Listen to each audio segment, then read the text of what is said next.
Pues en esta mañana, si gustan acompañarme a la carta del apóstol Pablo a los Colosenses, Colosenses capítulo 1, y vamos a leer a partir del versículo 1 hasta el versículo 8.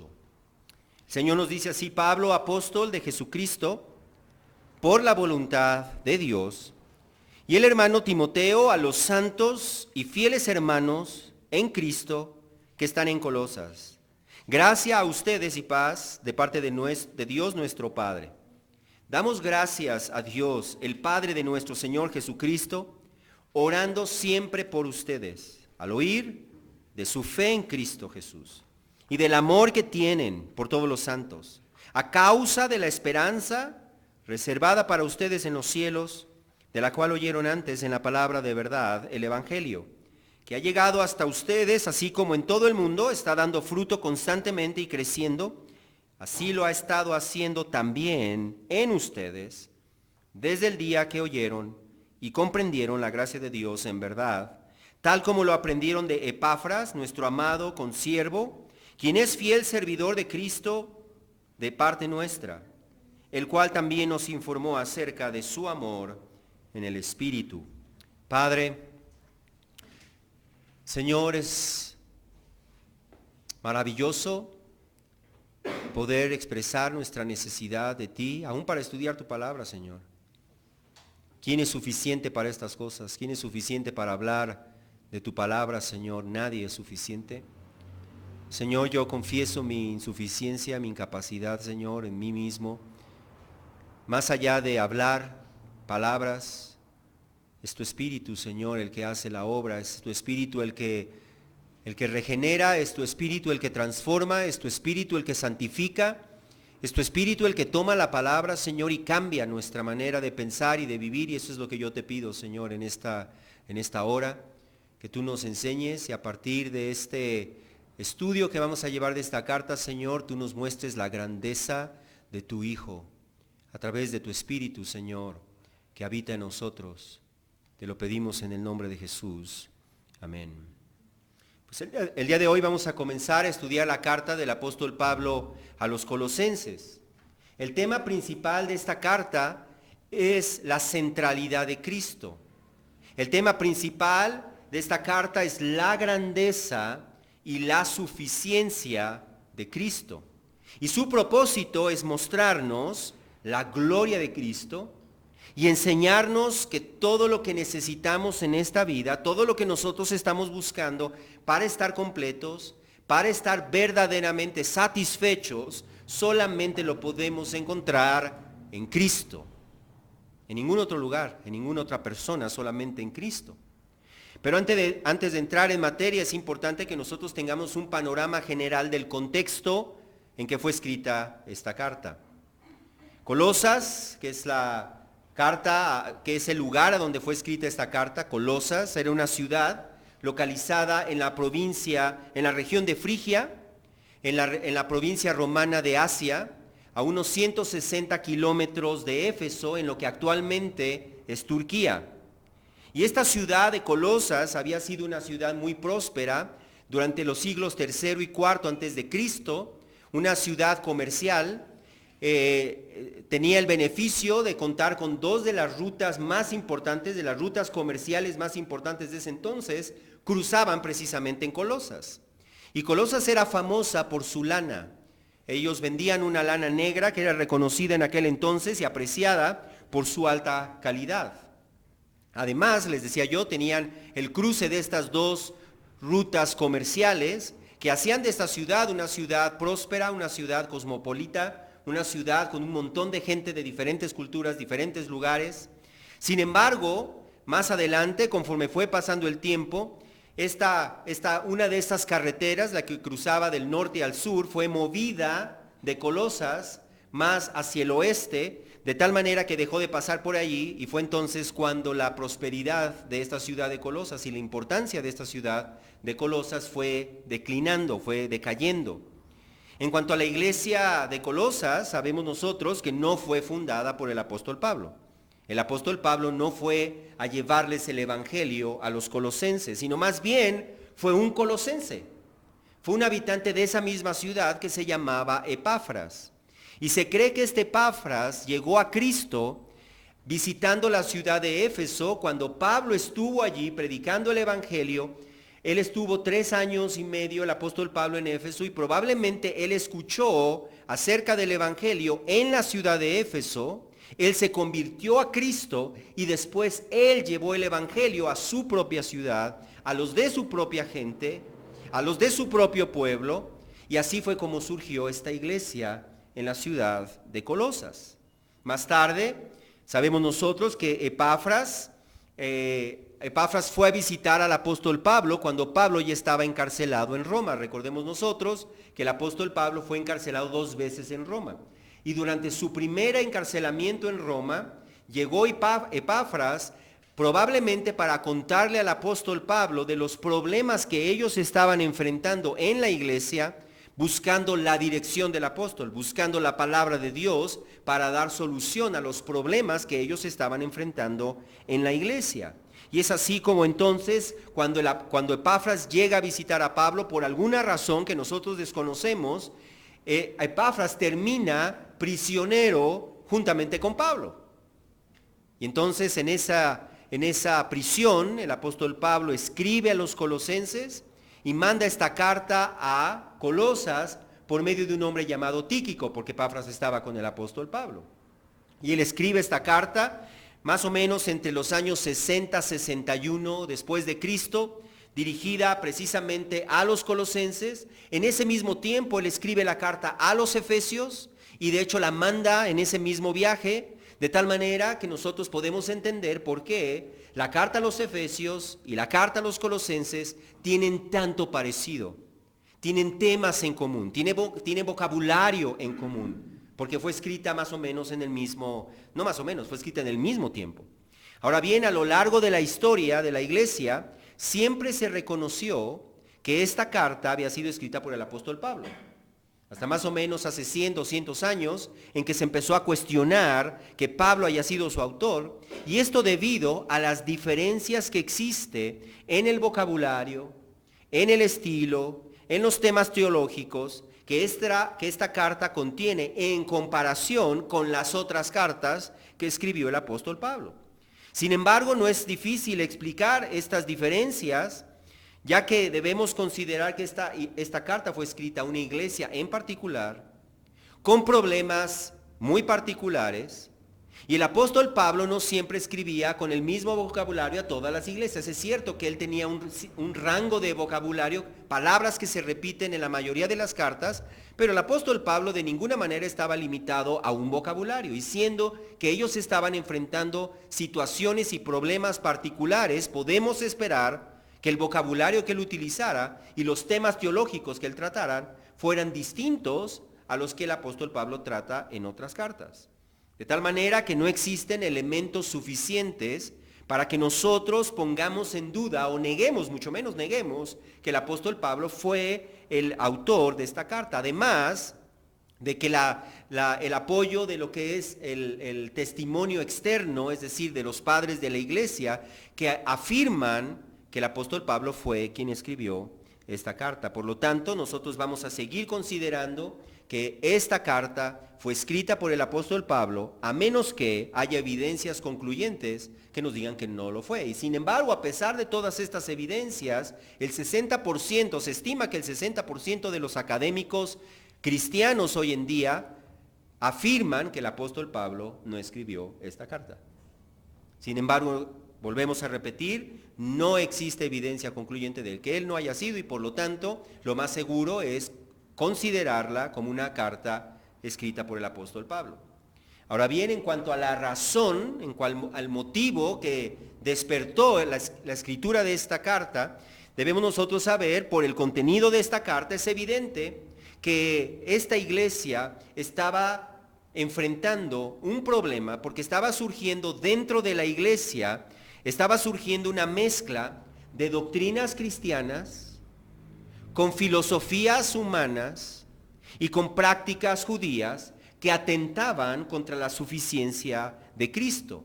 Porque quienes promovían estas filosofías aseguraban que a través, entre comillas, de experiencias espirituales, experiencias místicas, de adoración a los ángeles y de algunas prácticas religiosas judías, uno podía recibir nuevas revelaciones de Dios, aparte de las Escrituras, recibir nuevas revelaciones de Dios, y uno podía entrar en un conocimiento superior de Dios que nos llevaban a un plano espiritual mucho mayor.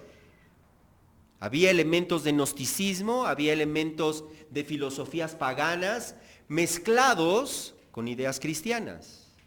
Y entonces el apóstol Pablo les escribe precisamente para desmentir esas falsas nociones y enseñarles a los cristianos la inmensidad de la grandeza, de la gloria de Cristo y la suficiencia de Cristo para el creyente. De tal manera que nosotros podamos admirar quién es Cristo, podamos saber quién es Cristo, podamos apreciar la grandeza de Cristo, y no solamente eso, sino que nosotros podamos tener la seguridad de que todo lo que nosotros necesitamos lo encontramos solamente en Cristo. No necesitamos nada más.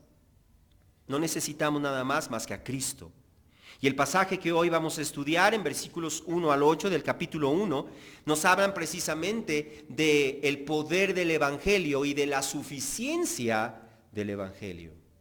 Así que entonces, conociendo este antecedente de lo que es la carta a los Colosenses, podemos entrar entonces en materia allí a partir del versículo 1, en donde nosotros vemos el saludo del apóstol Pablo. El apóstol Pablo acostumbra, como en ese entonces, comenzar sus cartas con un saludo, presentándose a sí mismo y dando un saludo a la iglesia. De tal manera que el apóstol Pablo comienza diciendo allí: Pablo, apóstol de Jesucristo por la voluntad de Dios, y el hermano Timoteo. El apóstol Pablo comienza esta carta entonces con un saludo, y comienza señalando que él es el autor de la carta y que él está escribiendo con autoridad apostólica. ¿Qué significa escribir con autoridad apostólica? Significa que el apóstol Pablo es un apóstol de Jesucristo, y un apóstol de Jesucristo es un portavoz oficial escogido por Cristo mismo, comisionado por Cristo mismo, enviado por Cristo mismo, autorizado por Cristo mismo para comunicar no sus propias ideas, sino las palabras mismas de Dios. Eso es un apóstol. Y entonces el apóstol Pablo presenta sus credenciales como apóstol a una iglesia que no lo conocía en persona, a una iglesia que él no conocía en persona, y les escribe señalando que él es apóstol de tal manera que ellos y nosotros también podamos saber que las cosas que vamos a leer en esta carta no son las ideas del apóstol Pablo, no son los consejos del apóstol Pablo, sino que efectivamente son la palabra de Dios. Nos dice entonces Pablo, apóstol de Jesucristo, y luego nos aclara: por la voluntad de Dios. Por la voluntad de Dios. Con estas palabras, Pablo nos deja claro que él no era un apóstol por su propia voluntad. No era un apóstol por su preparación académica. No era un apóstol porque él había logrado el título de apóstol o el nombramiento de un apóstol. Él no era apóstol por su propia voluntad, sino por la voluntad de Dios. Eso significa, como decíamos, que Dios lo llamó. Dios lo escogió, Dios lo comisionó para ser un portavoz oficial de la revelación del Evangelio. Y junto con Pablo estaba también Timoteo. Que Timoteo, recordemos nosotros, era uno de los colaboradores cercanos del apóstol Pablo. Y que probablemente fue quien escribió esta carta como secretario o como amanuense del apóstol Pablo. Recordemos nosotros que no era algo extraño que quien escribía una carta la escribiera a través de un secretario, de un amanuense. Y podía ser que él dictara la carta, o podía ser que él emitiera las ideas de la carta y que el amanuense ayudara con algunas de las ideas que el apóstol Pablo le estaba dando. Así que entonces está el apóstol Pablo y está Timoteo. Ellos son los que participan en esta carta. El apóstol Pablo directamente como el autor, Timoteo como un colaborador de él y probablemente secretario amanuense de él. Ahora bien, ¿quiénes son los destinatarios? Fíjate bien, es interesante cómo el apóstol Pablo se dirige a los cristianos de esta iglesia llamándolos santos. Santos y fieles en Cristo. La palabra santo, que el apóstol Pablo utiliza allí, proviene de una palabra griega que significa cortado, que significa separado, significa apartado. Así que entonces los cristianos somos santos porque hemos sido cortados, hemos sido separados, hemos sido apartados. La pregunta es: ¿en qué sentido hemos sido cortados o separados nosotros los cristianos? Jesús mismo nos enseñó en qué sentido en Juan capítulo 15. En este evangelio, Juan capítulo 15, en el versículo 19, Jesús dijo lo siguiente, fíjate bien. Les habla a sus discípulos, que son creyentes, y les dice lo siguiente: si fueran del mundo, el mundo amaría lo suyo. Pero como no son del mundo, sino que yo los escogí de entre el mundo, por eso el mundo los odia. Eso significa entonces que nosotros los cristianos éramos del mundo. Éramos del mundo, es decir, pensábamos como el mundo, vivíamos como el mundo, siguiendo la corriente de este mundo. Vivíamos en las pasiones de nuestra carne, satisfaciendo los deseos de nuestra carne y de nuestra mente. Pero Jesús nos escogió. Eso que dice allí. Jesús nos escogió de entre el mundo. Él nos tomó de entre el mundo. Él nos separó de entre el mundo para ser suyos, para ser de Jesucristo. Para obedecer a Jesucristo, nos dice el apóstol Pedro en su primera carta. De manera que ahora éramos del mundo. Jesús nos tomó del mundo, como dice allí. Él nos escogió de entre el mundo y nos hizo suyos, de tal manera que ahora ya no somos del mundo. Estamos en el mundo, pero ya no pertenecemos al mundo. Ahora nosotros ya no seguimos la corriente de este mundo. Si en verdad hemos creído en Cristo, ya no seguimos la corriente de este mundo. Ya no pensamos como piensa el mundo. Ya no vivimos en desobediencia a Dios como antes vivíamos y como el mundo sigue viviendo. Sino que ahora, al haber nacido de nuevo, al haber nacido de lo alto, al haber nacido de Dios, ahora somos suyos. Y ahora nuestro anhelo, nuestro deseo, lo que buscamos todos los días es vivir agradándole en todo. No siempre lo logramos, pero ese es nuestro anhelo, es nuestra búsqueda, es nuestro trabajo de todos los días, vivir conforme a la voluntad de Dios. Eso es lo que significa ser santos. Así que entonces somos santos no porque seamos supercristianos. Somos santos no porque ya seamos perfectos. Somos santos no porque seamos supervirtuosos y ya no pequemos, sino porque Cristo nos escogió, porque Cristo nos tomó, Cristo nos cortó del mundo, nos separó del mundo, nos santificó, de tal manera que, como dice el apóstol Pablo en 1 Corintios capítulo 1, somos los santificados. Es decir, Él nos santificó. Él nos tomó, Él nos escogió, Él nos apartó, Él nos separó del mundo para que seamos para Él. Y nos dice ahí mismo en 1 Corintios 1 que no solamente somos los santificados, sino que hemos sido llamados a ser santos. Llamados a ser santos. Es decir, llamados a ser suyos, llamados a ser de Jesucristo, llamados a vivir conforme a la voluntad de Dios con la ayuda de su Espíritu. Eso significa entonces que vivir como santos no significa estar encerrados, orando día y noche en nuestra casa como si estuviéramos en un monasterio. Vivir como santos significa vivir en nuestro hogar, con nuestros vecinos, en nuestro trabajo, en nuestra escuela, en nuestro uso de las redes sociales, con nuestros amigos, delante de nuestros familiares y en nuestra vida secreta, en nuestra vida privada, de una manera cada vez más obediente a Dios. Eso es vivir como santos. En segundo lugar, el apóstol Pablo no solamente les llama santos, sino que dice allí en versículo 2, les llama fieles. Fieles. Esa palabra fieles puede traducirse, o generalmente se traduce de una de dos maneras. Se traduce como fe, o que tienen fe, pero también se traduce como fieles. Y en este sentido, el apóstol Pablo, con esta palabra fieles, se está refiriendo a personas que están comprometidas con Cristo. Son fieles en Cristo. En otras palabras, están comprometidas con Cristo, están dedicadas a Cristo, son personas que no se echan para atrás con Cristo. Nos habla de personas que escogen obedecer a Dios antes que obedecer a los hombres.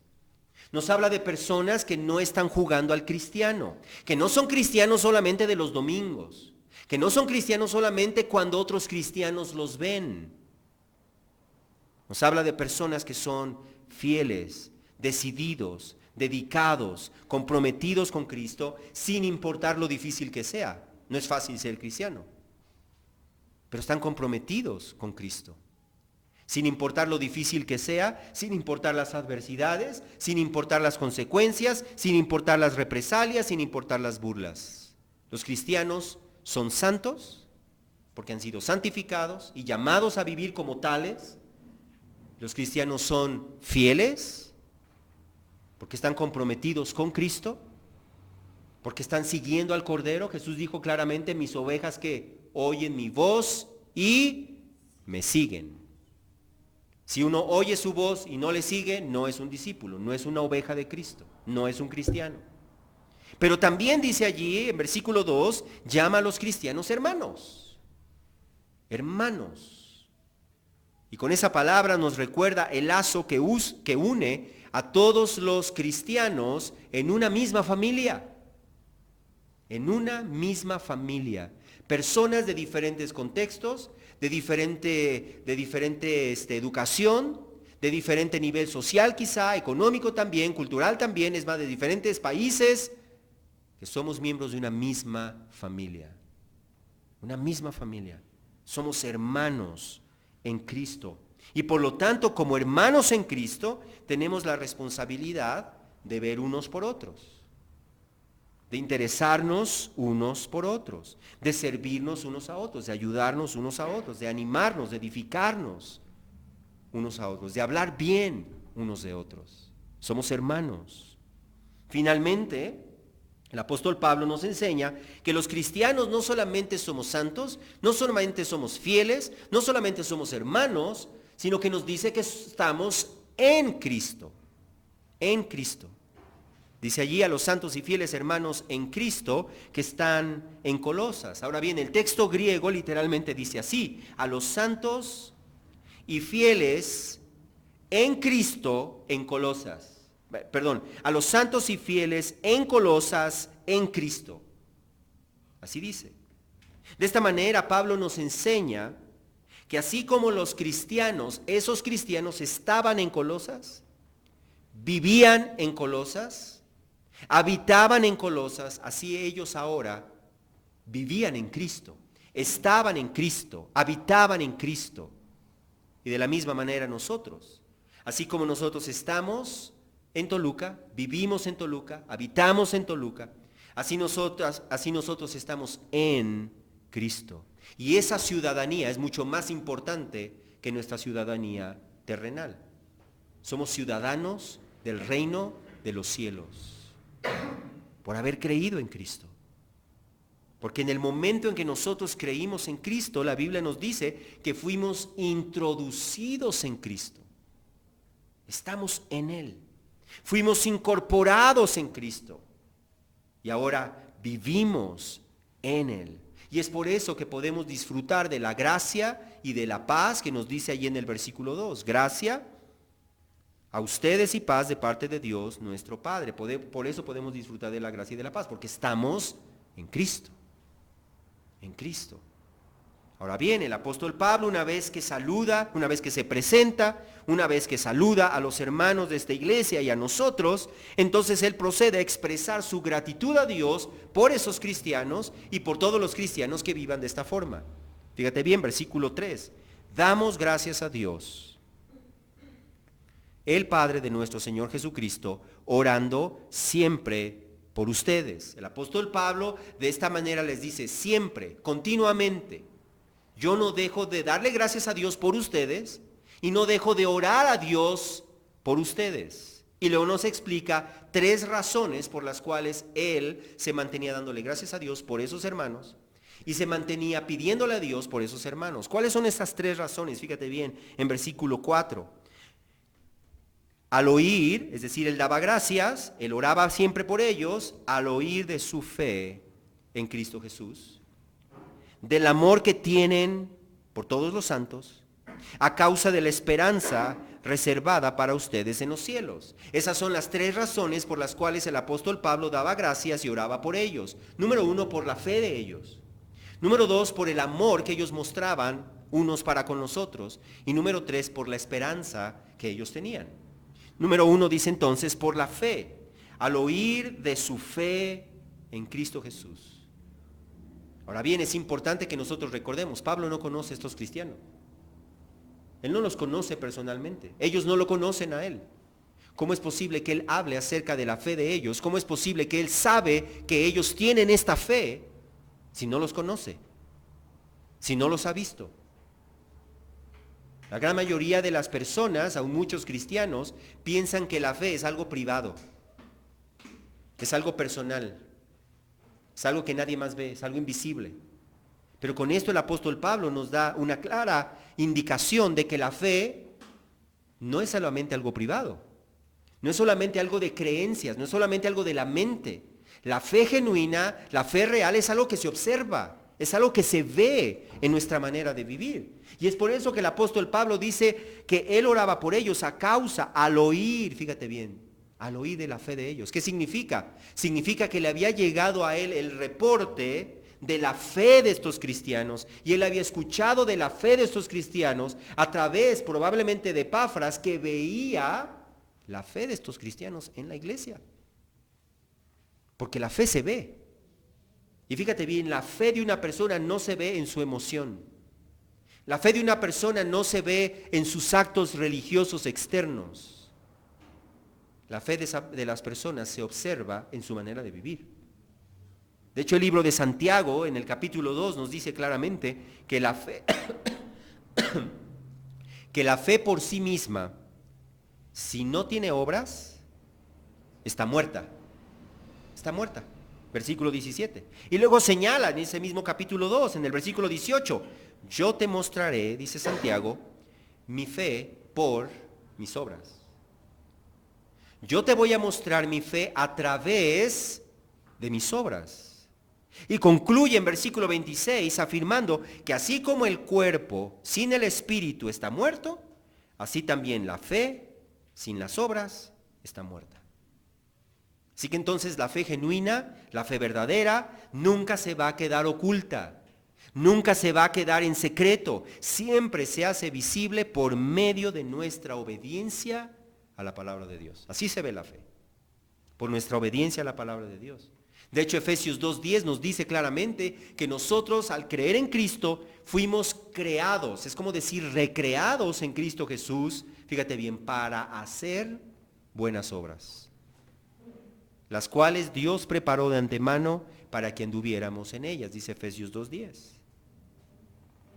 Así que entonces, si tú has creído en Cristo, tus obras, tu estilo de vida, tu manera de trabajar, tu manera de hablar, tu manera de tratar a tu esposa, a tu esposo, a tus hijos, a tus padres, la manera en que vives en lo público, la manera en que vives en lo secreto, en lo privado, en obediencia a la palabra de Dios, eso va a dar testimonio de tu fe, de que tu fe es real, de que tu fe es genuina.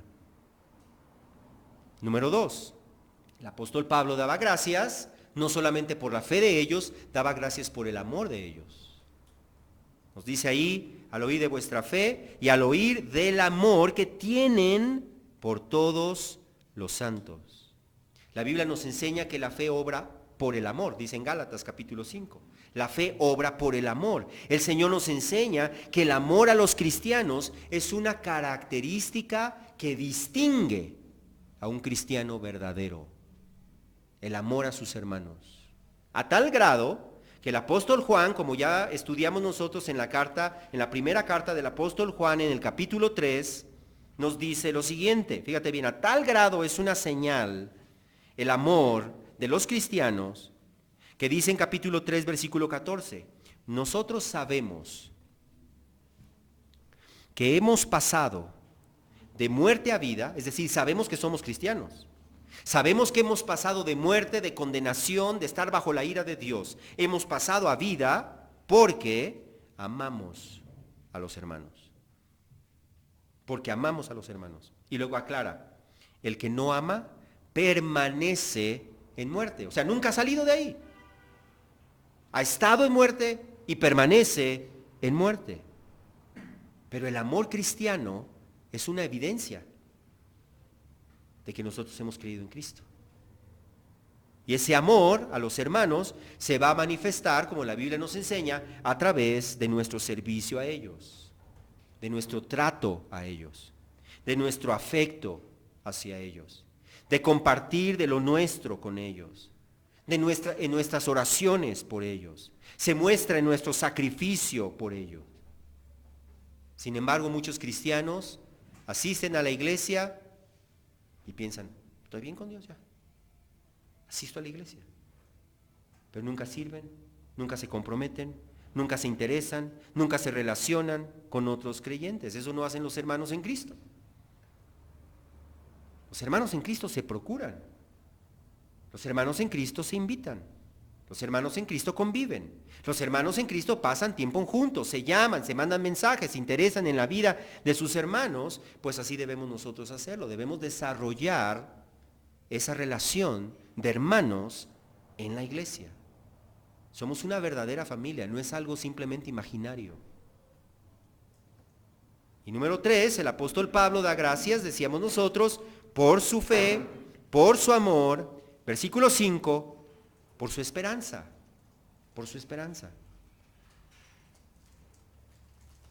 Pero fíjate bien cómo el apóstol Pablo habla de esta esperanza. Comienza diciendo, a causa de la esperanza. ¿Qué significa a causa de? Significa que lo que ha dicho anteriormente es originado, es causado por lo que está diciendo en versículo 5. Es decir, la fe y el amor cristianos son motivados por la esperanza. La esperanza, dice allí, a causa de la esperanza reservada para ustedes en los cielos. Pablo llama a esta esperanza la esperanza de la gloria de Dios. La esperanza de la gloria de Dios. Así lo llama en Romanos 5, en Colosenses 1:27, en Tito 3:7, la esperanza de la gloria de Dios. A esa esperanza se refiere. También lo llama en Tito 1:2, la esperanza de vida eterna, la cual Dios, que no miente, prometió desde los tiempos antiguos. Esa palabra esperanza que el apóstol Pablo utiliza allí, fíjate bien, no se refiere a algo que nosotros deseamos que pase. Generalmente nosotros usamos la palabra, tengo la esperanza. ¿Qué significa eso? En nuestro idioma significa que no está seguro, ¿sí o no? Tengo la esperanza de que pase el examen. ¿Qué significa? No estoy tan seguro, ojalá y lo pase. Pero eso no es el significado de esta palabra elpis que el apóstol Pablo utiliza allí. Esa palabra esperanza habla de una expectación segura de algo que va a llegar. ¿Sí? Una expectación segura de algo que va a llegar, una seguridad de que eso va a llegar, no de que quizá va a llegar. Eso quiere decir entonces que la esperanza es la seguridad expectante de lo que Jesús prometió en Juan capítulo 14 y que Alejandro leyó en el tiempo de la alabanza. En esa esperanza de lo que dijo Jesús cuando prometió, si me voy y preparo un lugar para ustedes, vendré otra vez y los tomaré conmigo para que donde yo estoy, allí estén también ustedes.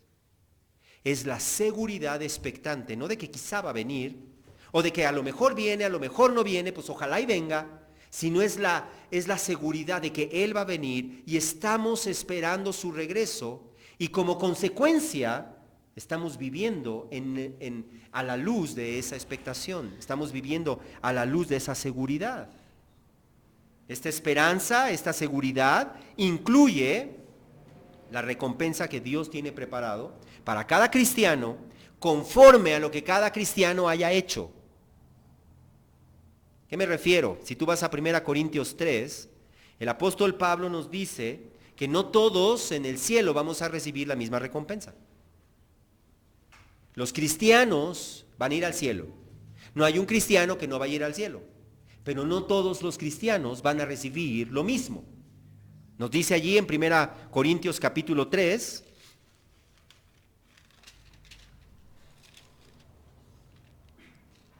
fíjate bien.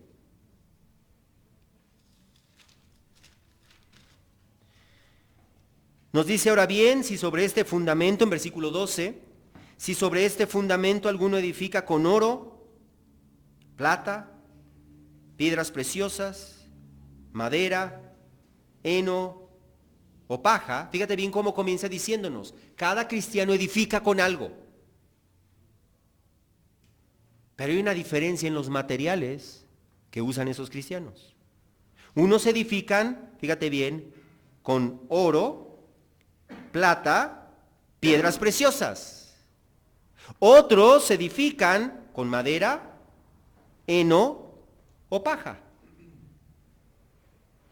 La diferencia es que unos piensan, esto vale la pena. Y si vale la pena, voy a poner los mejores materiales. Otros dicen, bueno, no importa, el chiste es que edifiquemos. No importa con qué material, puede ser con madera, con hojas de papel, con lo que sea, no importa. Pero fíjate bien qué va a pasar, versículo 13. La obra de cada uno se hará evidente, porque el día la dará a conocer, pues con fuego será revelada. Y los que construyeron con piedras preciosas, con oro, con plata, dicen, pues que venga, porque yo sé con qué lo construí. Y el oro, la plata, las piedras preciosas van a resistir la prueba del fuego. Pero ahí es en donde los que construyeron con madera, heno o paja pasan saliva.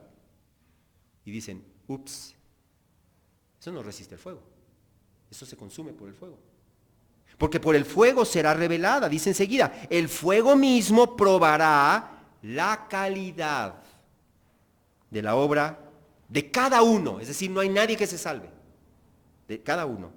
Si permanece la obra de alguno, ¿cuál va a permanecer? Pues el que le edificó con oro, plata o piedras preciosas. Si permanece la obra de alguno que ha edificado sobre el fundamento, ¿qué va a pasar? Recibirá recompensa, dice en versículo 14. Al final, va a recibir recompensa. ¿Pero qué va a pasar con el otro? Dice versículo 15, si la obra de alguno es consumida por el fuego, sufrirá pérdida. Sin embargo, él será salvo, aunque así como por fuego. ¿Qué quiere decir? No significa que va a perder su salvación. Él creyó en Cristo, pero la recompensa la va a perder. Y entonces va a ser salvo, aunque así como por fuego. En otras palabras, de panzazo. ¿Sí? Por supuesto que va a vivir glorioso en la presencia del Señor, pero no mayor recompensa que eso. Y si el Señor nos habla de estas recompensas, significa que la recompensa vale la pena el sacrificio, la inversión, la dedicación, el compromiso. ¿Qué tipo de construcción estás haciendo tú? ¿Estás edificando con piedras preciosas, oro, plata? ¿Estás edificando con heno, paja o con madera? Pues el fuego la va a probar. Y nadie va a recibir lo que no merece. Vas a recibir lo que mereces de acuerdo a lo que hayas hecho aquí. Así que entonces esa seguridad, esa expectación, esa esperanza es un motivador para nosotros, para la fidelidad, y es un motivador para el amor entre nosotros. Porque sabemos que todas las cosas que nosotros hagamos aquí vamos a recibir recompensa. Y aquellos que son inteligentes van a decir, ok, si la recompensa depende de la obra y de la calidad de la obra, pues entonces le voy a echar las ganas. Porque sé que eso vale la pena. Y cuando llegue allá, aunque a lo mejor ahorita no sé qué tanto va a valer la pena, una cosa sí sé, que vale la pena porque Dios dice que vale la pena. Entonces, ¿qué voy a hacer? Voy a echarle todos los kilos. Pero si nosotros somos negligentes y va pasando la vida y te la vas llevando lento, calmado, bien a gusto, ¿sí? Pues, no hay que exagerar, tampoco hay que ser así tan cristianos, dicen algunos, ¿sí? ¿Para qué exagerar? Entonces, al final de cuentas, pues el que va a sufrir la pérdida, pues eres tú. Pero el apóstol Pablo dice, yo le doy gracias a Dios y le pido a Dios por ustedes a causa de la esperanza que ustedes tienen, porque esa esperanza es lo que los está motivando a la fidelidad a Cristo y es lo que los está motivando a perseverar en el amor que muestran los unos para con los otros. Así que entonces, por eso nos anima en Colosenses 3, versículos 1 al 4, si han pues resucitado con Cristo, busquen las cosas de arriba. Busquen las cosas de arriba donde está Cristo sentado a la diestra de Dios. Pongan la mira en las cosas de arriba, no en las de la tierra, porque han muerto y su vida está escondida con Cristo en Dios. Cuando Cristo, nuestra vida, se ha manifestado, entonces ustedes también serán manifestados con Él. Y luego añade en versículos 23 y 24 de Colosenses 3, todo lo que hagan, háganlo de corazón, como para el Señor y no para los hombres, sabiendo que del Señor recibirán la recompensa de la herencia. Es a Cristo, el Señor, a quien ustedes sirven. Así que entonces, la clave para vivir creciendo en fidelidad, en amor, es tener presente que hagamos lo que hagamos, vamos a recibir recompensa si nosotros las hemos hecho en obediencia a la voluntad de Dios, y que la magnitud de esa recompensa va a depender de lo que nosotros hayamos hecho aquí.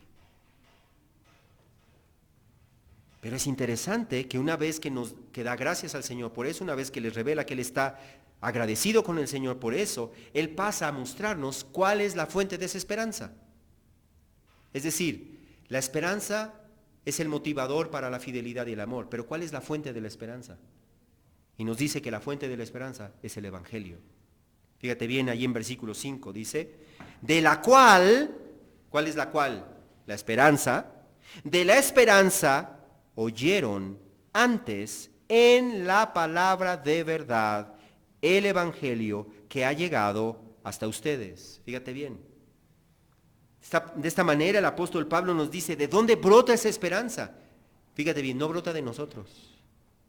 No brota del predicador que quiere manipular a la gente para que se involucre y sirva y adore al Señor para su propia sentirse bien. Dice, ustedes saben de esta esperanza gracias al Evangelio. Porque este Evangelio, que es la palabra de verdad, y así lo llama el Evangelio, la palabra de verdad, es la que nos dice que eso va a suceder. Así que entonces es Dios quien está diciendo que eso va a suceder y Dios jamás miente. Y si Dios dice que si tú te dedicas a edificar con oro, plata, piedras preciosas, vas a recibir recompensa, ten por seguro, así va a ser. Y si Dios dice, como lo ha dicho en 1 Corintios 3, que si tú siembras con madera, heno o paja, se va a quemar y apenas no vas a recibir nada de recompensa, ten por seguro, así será. Y podemos estar seguros porque esa es la palabra de verdad y eso es lo que nos anuncia la palabra de verdad, que es el Evangelio que ha llegado hasta ustedes. Eso significa entonces que esta esperanza que motiva nuestra fidelidad es el Evangelio. El Evangelio es la palabra de verdad porque todo lo que dice es verdad. El Evangelio es la verdad absoluta, nunca se equivoca, nunca miente, nunca engaña. No falla. Y esta palabra de verdad es la que nos hace nacer de nuevo. Esta palabra de verdad es la que nos alimenta, es la que nos aconseja, es la que nos reprende, es la que nos revela lo que hay en nuestro corazón, es la que nos santifica. Esta palabra de verdad es la que nos consuela. Esta palabra de verdad es la que nos confronta, es la que nos transforma. Y es por eso que Hebreos 4:12 afirma que la palabra de Dios es viva y eficaz. Fíjate bien, no es filosofía, no es una mera idea para hacer sentir bien a la gente. La palabra de Dios es viva y es eficaz. Luego dice, es más cortante que toda espada de dos filos y penetra hasta partir el alma y el espíritu, las coyunturas y los tuétanos, y es poderosa para discernir los pensamientos y las intenciones del corazón. Tú lees la Biblia y la Biblia te lee a ti. Tú lees la Biblia y te muestra cómo eres, te muestra lo que hay en tu corazón, te muestra por qué hiciste aquello, por qué hiciste esto, por qué pensaste así. La Biblia nos desnuda, nos revela. Es por eso que 2 Timoteo 3:16 afirma que el Evangelio, como palabra de Dios, es inspirada por Dios y es útil para enseñar, para reprender, para corregir, para instruir en justicia, a fin de que el hombre de Dios sea perfecto, enteramente preparado para toda buena obra. Y es por eso que Jesús le pidió al Padre por nosotros, diciendo: santifícalos en la verdad, tu palabra es verdad. Tu palabra es verdad. Así que entonces el Evangelio tiene el poder para producir esa esperanza. Y esa esperanza tiene el poder para producir, es como el combustible que motiva y que impulsa a producir fidelidad y amor al Señor. Pero este caso de estos cristianos colosenses no era la excepción. No es decir, bueno, es que eso era para ellos. A ellos les funcionó. Eso es lo que dice el pragmatismo hoy en día, ¿no? Pues a ellos les funcionó, eso no significa que a nosotros nos va a funcionar. Fíjate bien lo que dice el apóstol Pablo. Así como en todo el mundo, el Evangelio ha llegado hasta ustedes. Así como en todo el mundo está dando fruto constantemente y creciendo, así lo ha estado haciendo también en ustedes desde el día que oyeron y comprendieron la gracia de Dios en verdad. Con estas palabras el apóstol Pablo nos dice que cuando el Evangelio es escuchado, es comprendido, es aceptado y recibido y nos sometemos a él, siempre va a producir fruto. Siempre va a producir fruto, dice allí. Está en todo el mundo, el Evangelio está dando fruto constantemente. ¿Qué significa? Que si hay en la iglesia personas que dicen ser cristianas, pero no están dando fruto constantemente, quién sabe si sean cristianas. Porque el Evangelio, cuando es aceptado, cuando es recibido, cuando es entendido, siempre va a mantenerse produciendo frutos en la vida del cristiano. Y no solamente se mantiene dando fruto constantemente, dice allí, sino creciendo. ¿Qué significa? Que no nos podemos estancar. Bueno, sí doy fruto. ¿Cuántos años tienes dando el mismo fruto? 5 años, 1 año, 15 años, 20 años, pero estoy dando fruto. Pues el Evangelio no solamente se mantiene dando fruto, sino se mantiene creciendo en ese fruto. Debemos nosotros crecer entonces. Se mantiene dando fruto desde el día, fíjate bien, desde el día, no antes. Desde el día en que ustedes oyeron y comprendieron la gracia de Dios en verdad. Mientras el Evangelio nos entra por un oído y nos sale por otro, pues chido, palabras, qué bonita filosofía, qué bonita manera de pensar, pero no va a producir nada. Pero cuando nosotros hemos entendido el Evangelio, hemos recibido el Evangelio, ese Evangelio va a producir vida en nosotros y se va a mantener dando fruto y se va a mantener creciendo en nosotros de manera que no nos va a dejar estar estériles. Vamos a estar creciendo en nuestra fidelidad, en nuestro compromiso, en nuestro servicio, en el amor de unos por otros, porque ese es el poder del Evangelio. Y así sucede en todo el mundo. Así sucede en todo el mundo. Y es por eso que 1 Tesalonicenses 2:13 habla de la palabra de verdad, que es el Evangelio, la palabra de Dios, que hace su obra en ustedes los que creen. ¿En quiénes hace su obra el Evangelio? En ustedes los que creen. ¿Y los que no creen? Pues nomás así. No hace su obra en ellos. Hace su obra en aquellos que creen. Y es por eso entonces que entre más nos dediquemos nosotros a escuchar el Evangelio, entre más nos dediquemos a prestar atención al Evangelio, a estudiar el Evangelio, a memorizar el Evangelio y a vivir el Evangelio, a dejar que cambie nuestra manera de pensar, fíjate bien, más seguridad vamos a tener. Y a la misma vez más fruto vamos a dar, más fieles vamos a ser a Dios, más amor vamos a poder mostrar unos a otros. Y eso es lo que necesitamos entonces, perseverar en crecer en nuestro conocimiento de Dios. Finalmente el apóstol Pablo dice, Y este evangelio, fíjate bien, cómo nos va llevando de una manera lógica en su argumento. Fe, amor, esperanza.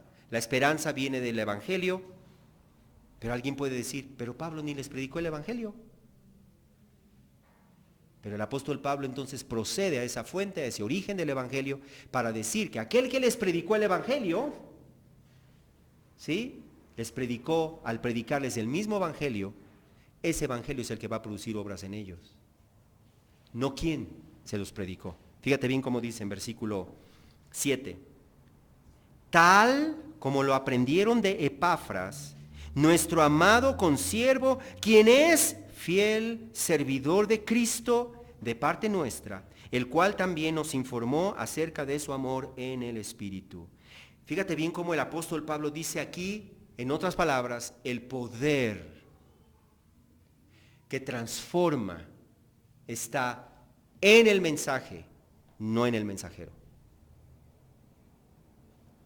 Porque alguien puede decir, no, pues sí, si el apóstol Pablo, fíjate bien, si el apóstol Pablo les predica el evangelio en nombre, eso va a ser un poder. Dice el apóstol Pablo, no, el poder no está en el mensajero. El poder está en el mensaje. Y Epafras, que fue el que les predicó el evangelio, fue fiel a predicarles el evangelio. Por lo tanto, el evangelio es el que está haciendo la obra en ustedes. No es Epafras, no soy yo. Es el evangelio el que tiene ese poder. No existe entonces un evangelio para un grupo de personas y otro evangelio para otro grupo de personas. Un evangelio para los jóvenes y un evangelio para no tan jóvenes. Un evangelio para esta generación, que es diferente a la generación anterior. No existe eso. Un evangelio para esta cultura, un evangelio para esta otra cultura. No existe eso, es el mismo evangelio. Es el mismo evangelio. Solamente existe un evangelio para todas las personas, para todas las culturas, para todas las generaciones, y ese evangelio es poderoso para llevar a cabo los mismos efectos en todo el mundo, sin importar quién sea el que lo predica. Lo importante es que sea el mensaje. Pablo no había predicado el evangelio, fue Epafras, pero el mensaje era exactamente el mismo. Y hoy en día, muchos cristianos se fijan más en el mensajero que en el mensaje. Y creen, si este predicador es el que anuncia ese mensaje, no, va a ser poderoso. ¿En quién está el poder? ¿En el mensajero o en el mensaje? El poder está en el mensaje, no en el mensajero. Y hoy en día muchos cristianos creen que el mensaje será más poderoso, que va a tener más efecto si lo predica tal o cual predicador. Pero eso no importa, siempre y cuando el mensajero sea fiel al mensaje. Que no lo modifique, que no lo altere, que no lo diluya, que no le entremezcle sus propias ideas entre el mensaje. Y es por eso que el apóstol Pablo les dice, tal como lo aprendieron de Epafras. Lo importante entonces es que nos aseguremos de que quienes nos predican, de que quienes escuchamos, prediquen el evangelio, sin alteraciones, sin diluciones, sin manipulaciones, porque solamente el evangelio tiene el poder para transformar la vida del hombre. Un falso evangelio no tiene ese poder. No importa quién lo predique. No importa si lo predica el más grande y elocuente predicador de moda hoy en día. Si es un falso evangelio, no va a transformar la vida de nadie. No importa el carisma del predicador. El carisma no va a ser la diferencia la hace el evangelio. Pues como dijo el apóstol, y es por eso que nosotros tenemos que tener mucho cuidado de que nos mantenemos en el mensaje. Porque el apóstol Pablo dice, fíjate bien, que un falso evangelio, solamente existe un evangelio, dice Pablo en Gálatas 1, solo hay un evangelio. Y un falso evangelio, cualquiera que sea, no solamente no produce el efecto deseado, sino que te hunde. Dice el apóstol Pablo en Gálatas 1:6 que aquellos que estaban escuchando un evangelio diferente los estaba apartando de Cristo. Eso es lo que produce un falso evangelio. Te aparta de Cristo, te aparta, dice allí, nos hace abandonar al que nos llamó por la gracia de Cristo. Así que entonces, si alguien es fiel a predicar el evangelio y lo presenta tal cual se encuentra en la Biblia, debemos prestar atención y recibir esa palabra, porque no es la persona, es la palabra la que estamos recibiendo. No debemos tener la actitud infantil que tenían los corintios y que tienen muchos cristianos hoy en día. Como dice el apóstol Pablo en 1 Corintios 1, 12 y 13, cada uno de ustedes dice, yo soy de Pablo, yo de Apolos, yo de Cefas, yo de Cristo. Y pregunta, ¿está dividido Cristo? ¿Acaso fue Pablo crucificado por ustedes? ¿O fueron bautizados en el nombre de Pablo? Y luego vuelve a decir en capítulo 3, versículos 4 al 7, cuando uno dice, yo soy de Pablo, y otro, yo soy de Apolos, ¿no son simplemente hombres? ¿Qué es pues Apolos? ¿Y qué es Pablo? Servidores mediante los cuales ustedes han creído, según el Señor dio oportunidad a cada uno. Yo planté, Apolos regó, pero Dios ha dado el crecimiento. Así que ni el que planta, ni el que riega es algo, sino Dios que da el crecimiento. Sin embargo, hoy en día muchos cristianos se dejan llevar por la fama del predicador, por el carisma del predicador, por el tamaño de su ministerio, por su elocuencia, lo ameno, relajado, chistoso o casual que sea. Pero de igual manera otros cristianos, especialmente cristianos reformados hoy en día, se dejan llevar por los grados académicos del predicador. Si tiene maestría, si tiene doctorado, si estudió en este o en aquel seminario. Y automáticamente descartan, desechan, desconfían, menosprecian y aún hasta descalifican a aquellos que no han tenido preparación teológica formal. Y esa actitud es infantil, esa actitud es carnal, esa actitud es como la de los corintios, esa actitud es como la de los fariseos en los tiempos de Jesús, los cuales rechazaban a Jesús y menospreciaban a Jesús y a los apóstoles porque ellos no habían tenido una preparación teológica formal, no habían ido a sus escuelas rabínicas y por eso decían, no estudió con nosotros. Una actitud pueril, infantil, carnal. Y muchos cristianos hoy en día, incluyendo cristianos reformados, tienen esa actitud pueril, infantil. Con eso no estoy diciendo que no sirve ir a un seminario o estudiar teología de una manera formal. Lo que estoy diciendo es que tener una maestría o tener un doctorado en teología no es garantía de que quien la tiene está hablando la verdad del Evangelio.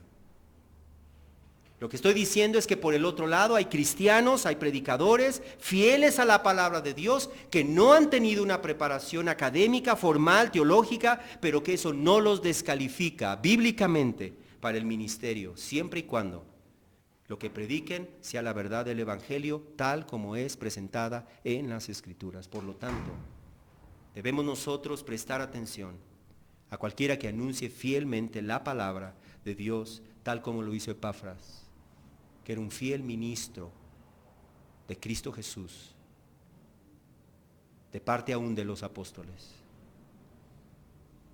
Así entonces, dediquémonos, hermanos, a estudiar la palabra de Dios, a memorizar la palabra de Dios, a sembrar la palabra de Dios, a amar la palabra de Dios y a trabajar en poner en práctica la palabra de Dios, porque eso es lo que va a producir en nosotros el saber lo que espera si nosotros vivimos conforme a Dios. Y el saber lo que nos espera si vivimos conforme a Dios va a motivar nuestra fidelidad a Dios y va a ser un combustible que impulse nuestro servicio a Dios. Vamos a orar. Padre, te damos gracias, Dios. Gracias por tu inmensa bondad y fidelidad.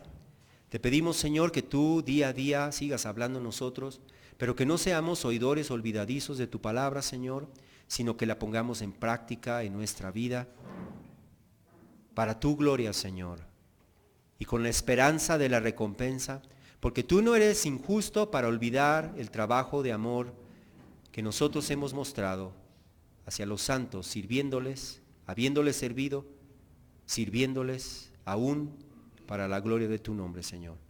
En el nombre de Jesús. Amén.